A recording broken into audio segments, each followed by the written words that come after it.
महिला सुरक्षा के नाम पर अरविंद केजरीवाल की सरकार ने सभी बसों, टैक्सियों, ऑटोज में पैनिक बटन लगाने की योजना बनाई थी ताकि खतरे के वक्त उसे दबाए जाने के बाद इसकी सूचना पुलिस कंट्रोल रूम तक पहुंचे और पुलिस उस पर तुरंत कार्रवाई करे।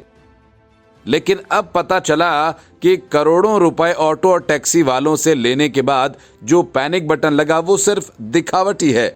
उसे दबाने पर पुलिस कंट्रोल रूम तक कोई सूचना नहीं पहुंचती है और ना ही इसके लिए कहीं कोई कंट्रोल रूम ही बनाया गया है। दिल्ली के भ्रष्टाचार निरोधक शाखा यानी एसीबी ने ऑटो और टैक्सीज के अलावा डीटीसी और क्लस्टर बसेस में लगे पैनिक बटन का ऑडिट किया तो पूरे सिस्टम में कई अनियमितताएं मिली। ऑडिट के बाद आई रिपोर्ट में दावा किया गया कि पैनिक बटन दबाने की एक भी शिकायत पुलिस कंट्रोल रूम को नहीं मिली। रिपोर्ट में बताया गया कि इसका सबसे बड़ा कारण पैनिक बटन और कंट्रोल रूम के बीच एकीकरण का न होना है।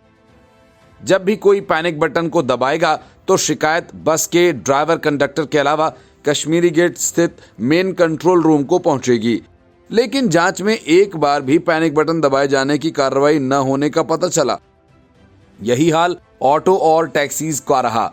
ऑटो और टैक्सीज में लगे जीपीएस और पैनिक बटन दबाने से कंट्रोल रूम से कोई प्रतिक्रिया नहीं मिली। इसके अलावा सीसीटीवी भी खराब मिले। दरअसल किसी भी आपात स्थिति में महिलाओं की मदद के लिए केंद्रीय मोटर वाहन नियम में जनवरी 2019 के बाद रजिस्टर्ड सभी सार्वजनिक वाहनों में पैनिक बटन के अलावा वाहन लोकेशन डिवाइस यानी VLD लगाना अनिवार्य किया गया था। ऑटो और टैक्सीज के अलग अलग दिल्ली सरकार ने डीटीसी और क्लस्टर बसेस में पैनिक बटन लगाने पर करोड़ों रुपए फूंक दिए।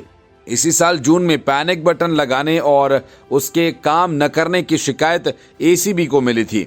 इसके बाद टीम का गठन किया गया। एसीबी ने कुछ बसेस की पड़ताल की तो पता चला कि बसों में मौजूद वॉकी टॉकी के साथ रेडियो सेट्स की कनेक्टिविटी लगभग शून्य थी। पैनिक बटन दबाने की सूरत में कश्मीरी गेट स्थित कंट्रोल रूम को बस के ड्राइवर कंडक्टर से संपर्क करना था। शिकायत की पुष्टि होने के बाद दिल्ली पुलिस नियंत्रण कक्ष को सूचित कर पीड़ित तक मदद पहुंचानी थी। रिपोर्ट में दावा किया गया कि Delhi integrated multi modal transit system में पैनिक बटन अलार्म की निगरानी के लिए कोई नियंत्रण कक्ष संचालित नहीं किया जा रहा है। सीसीटीवी कंट्रोल रूम से भी निगरानी नहीं की जा रही है। रिपोर्ट में दावा किया गया कि परियोजना की विफलता से सरकारी खजाने में भारी भरकम नुकसान हुआ है। सरकारी अधिकारियों की ओर से भारी कमियां पाई गई हैं। एसीबी ने ऑडिट रिपोर्ट को उपराज्यपाल के अलावा सचिव सतर्कता निदेशालय को भी भेजा है। एसीबी ने सतर्कता निदेशालय को पत्र लिखकर मामले में भ्रष्टाचार अधिनियम के तहत FIR दर्ज करने की मंजूरी देने का अनुरोध किया।